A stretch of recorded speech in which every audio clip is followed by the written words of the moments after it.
Hello and good afternoon. Welcome to the University of the West Indies St. Augustine, the Student Life and Development Department. I am Dr. Jacqueline Huggins and I'm the manager of the SLDD, better known as the Student Life and Development Department. This afternoon we want to talk a little bit about disabilities, what we do on campus and how we impact our students with disabilities as well as the wider society. With me today to start off our series of podcasts where we educate and we educate and we educate because it is needed not only on campus but is needed within the wider society. So our featured guest is Miss Jacqueline Lewis, the Acting Director of the Division of Student Services and Development, under which the SLDD falls. So Miss Lewis, welcome. Welcome. Thank you so much, Dr. Huggins. Thanks for inviting me, and this conversation is really so relevant and so timely as we celebrate International Day for Persons with Disabilities. So looking forward to a very exciting conversation this afternoon. Definitely. And just to give some information about the formation of SLDD, in 2006, the managers of this campus decided to establish this department, mainly because we were having a number of students, an increase in the number of students with disabilities who were matriculating to UE. And what they recognized was that there were no support systems or very little support systems. So in order to really reach out to our students, this department was formed. Now, it provides all different types of support for our students, and we meet the needs of many different types of disabilities. We have students with physical disabilities, mental disabilities, students who cannot see is a range. And therefore we became very creative in terms of how we ensure that these students are successful once they come to UE. Now, in 2006, when it was established, it was under the jurisdiction of the deputy principal of the campus.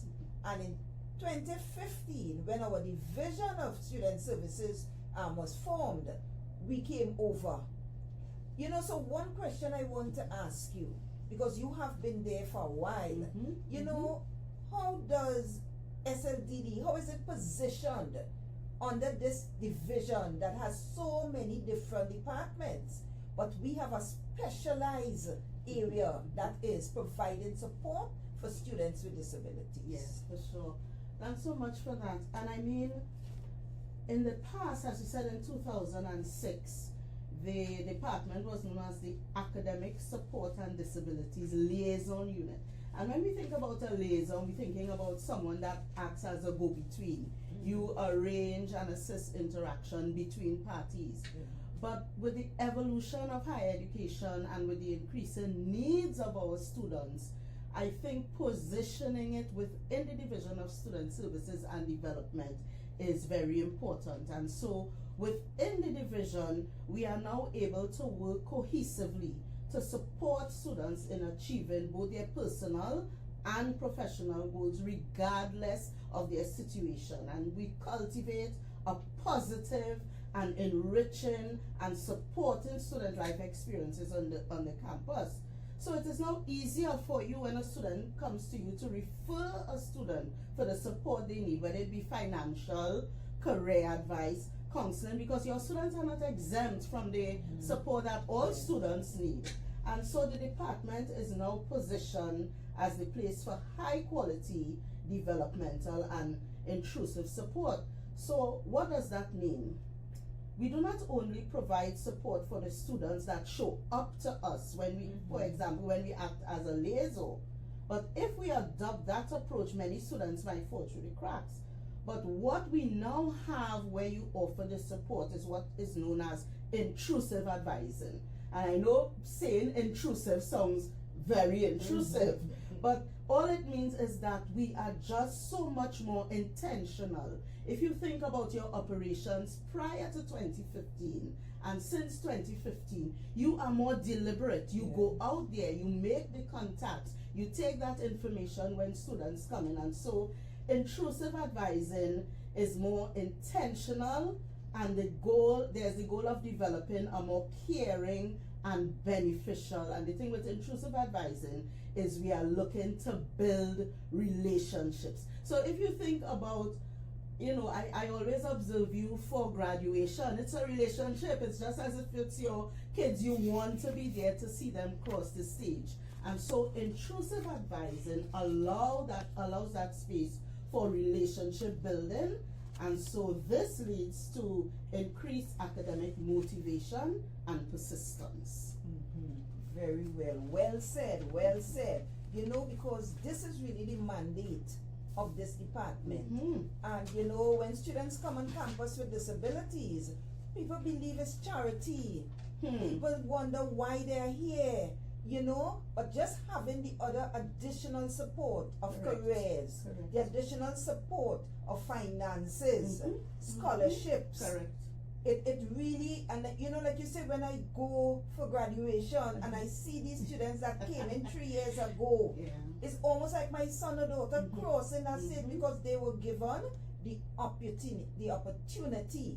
And when we look at why do we celebrate International Day, we look at opportunities, we look at inclusion. So as a person who is heading this department, who I relate to in terms of the programs, why do you think it's necessary to celebrate International Day? And I like the word you choose, not observe, but celebrate.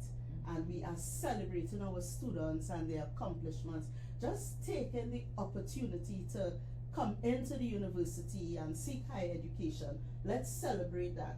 And so the International Day for Persons with Disabilities is about promoting the rights and well-being of persons with disabilities. And this is at every level of society and development. I always tell students, university is a microcosm of society. Definitely. And so in here, we want to raise awareness of the situations of persons with disabilities in all aspects of life. So it's important for us to celebrate. I'll just break it up into some areas because we want to celebrate the knowledge and empower students about their rights and responsibilities. Persons with disabilities have the rights of all citizens without discrimination. And so International Day for Persons with Disabilities, which we celebrate in different ways every year on campus, it highlights that awareness.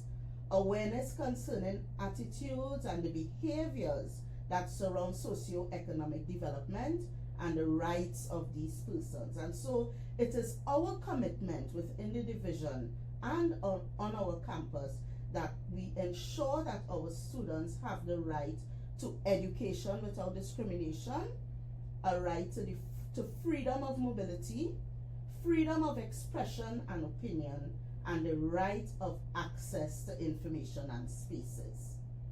The awareness, it's about celebrating the importance of the observance of heightened awareness, but it also reinforces that the students that we work assiduously with, we want to ensure not only that they understand the rights, but that they are available and accessible to our students. Because if we have it, if we speak it, but they don't see it, then they don't accept that it's theirs and they should own it. The celebration also acts as a medium to inform them of the services that you have, the accommodations that you ensure they have, and the various programs and interventions on our campus. Just by having things like the podcast and your other interventions across Trinidad and Tobago and across the region, our prospective students see it. And this is a very powerful recruiting tool. It brings that awareness that the St. Augustine campus, the University of the West Indies, is an accessible and inclusive campus, and where they can feel safe and respected. And in the higher education environment, that sense of belonging that students need to feel, it is seen as one of the key indicators of the possibility that the students will persist.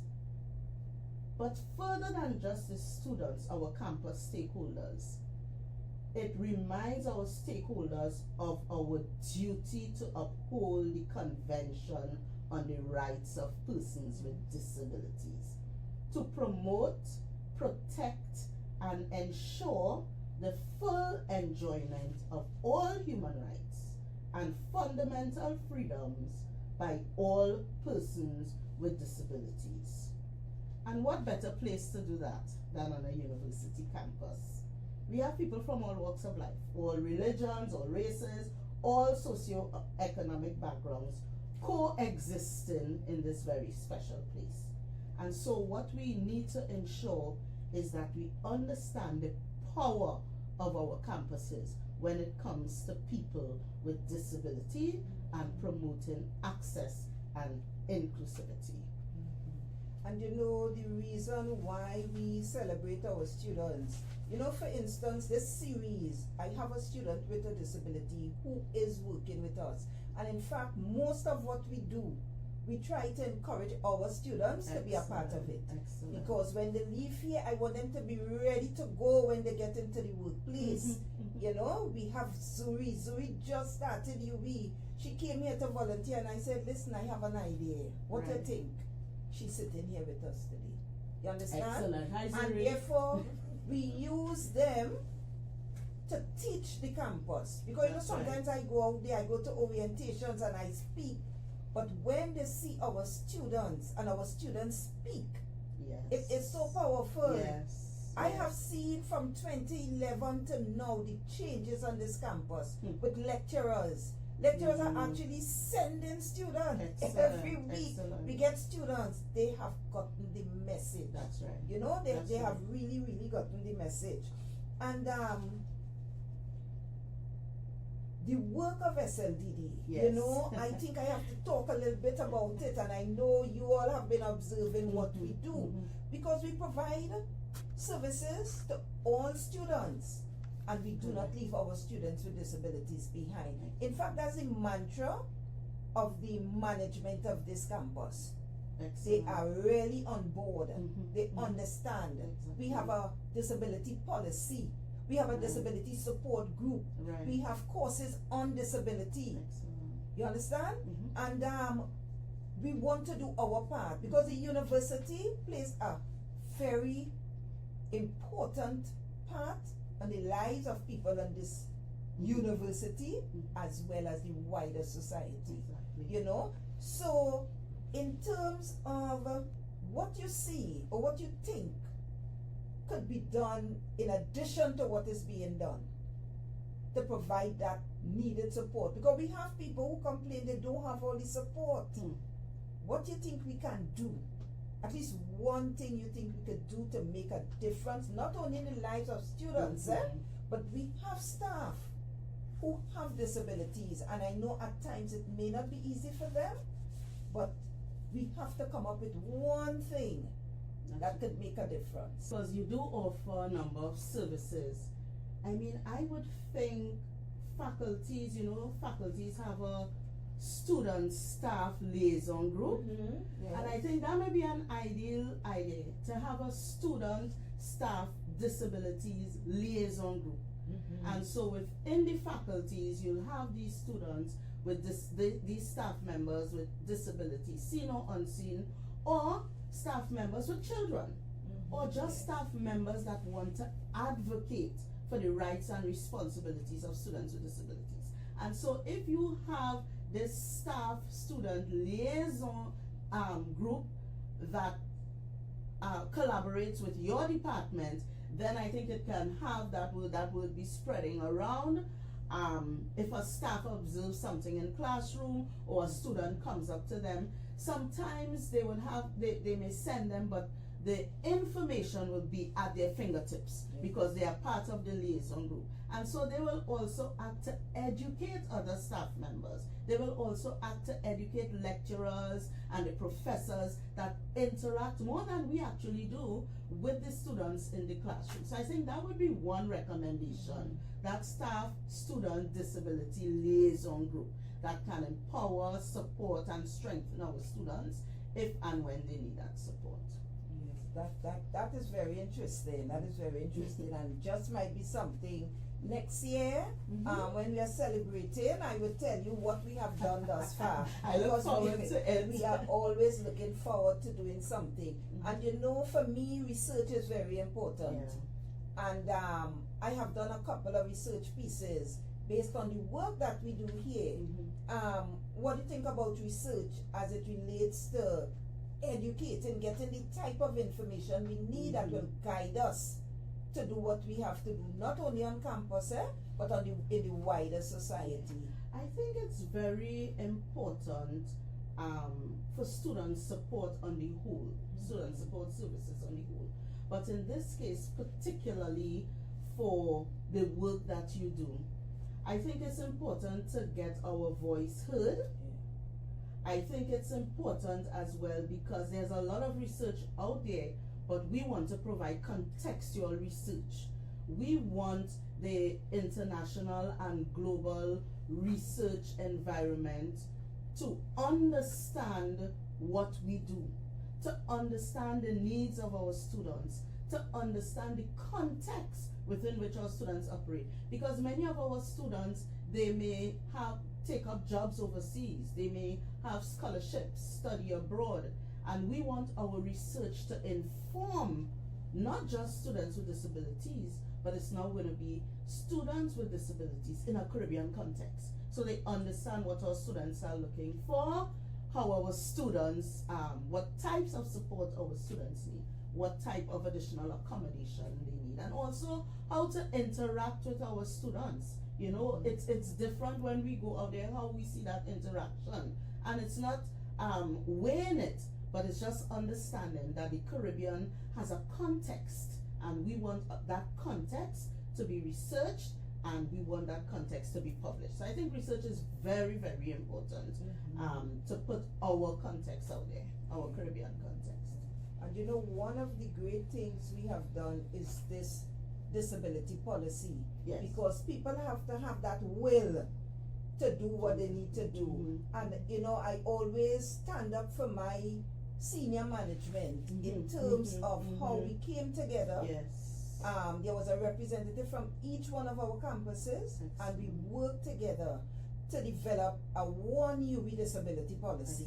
And in doing that, a student could leave St. Augustine, they go to Mona. Exactly. They have their qualifications, they have their accommodations, you know. And in the past, we had a student, and he had visual impairment, and I organized so that he can go Mona. And that young man did not want to come back to Trinidad, you know. And the mother was blaming me. The mother was blaming me because he went out there and really became a part of. Right. You know, and that is what it is about. Our students must be a part of, and therefore when they leave here, they are part of the society. Correct. You know, and I really enjoy working in this area.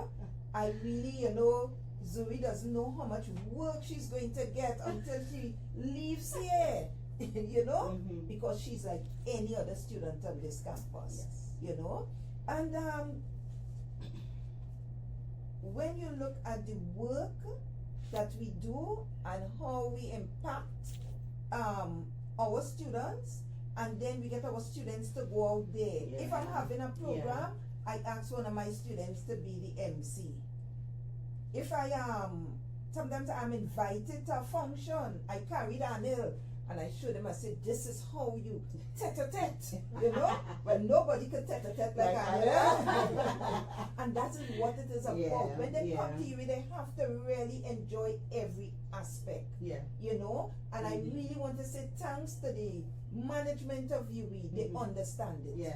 They understand it. And I could tell you, I've seen the growth from 2011 to 2024. I've seen the growth. So I want to find out from you, could you tell me some more? Did you ever have any personal interactions with persons with disabilities, like family members? I think both when I studied and on this campus, because of the growth of the higher education population and because of the reduction in stigma, you see more students that are coming out. And you know, I always speak to you about Omar, Anil. You know, those are examples of students that we interact with. And if you didn't really pay close attention, you would not know that Omar has a disability. He's very independent. He has great leadership qualities and potential. His engagement, his social media presence. Omar, I think, is an example of how our campus supports students when they come onto our campus with disabilities. They are not different to any other students. They have the same rights and responsibilities to inhabit every space on this campus. Okay, very well. And one of the aspect is employment. You know, because our students are here, and when we talk about celebrating International Day inclusion, our students come here and they get a degree. What happens after? You know, and I've seen you with some of our registered students, and they have student employment. Could you talk a little bit more about that student employment and some of our students that you know who would have done some jobs with you? Okay, so Omar as well, Omar works with us. There have been a number of students, I can't really remember their name, but I think one thing we try to do is ensure that they feel just as entitled as any other students to all the services that we offer. And so we see them, we include them in all our programs, our first year career development program, our second year transition program, and our World of Work program. And you know, I can't remember this student, she took part in all our programs and ended up, she did the recruitment fair, and she was one of the students at our VIP cocktail reception. And so it's to ensure that the students feel that sense of belonging. They feel that the services we offer supports them, empowers them, and gives them their place, not just on campus, but also in society. And so, you know, one of the collaborations we have is for our career assessment. So we usually have a career facilitator that works with you to do the career assessment for the students that come. So it's important that they understand that we are supporting their growth, we are supporting their development, we are supporting all their competencies and skills, and we are going to continue to support them as they transition and leave the campus.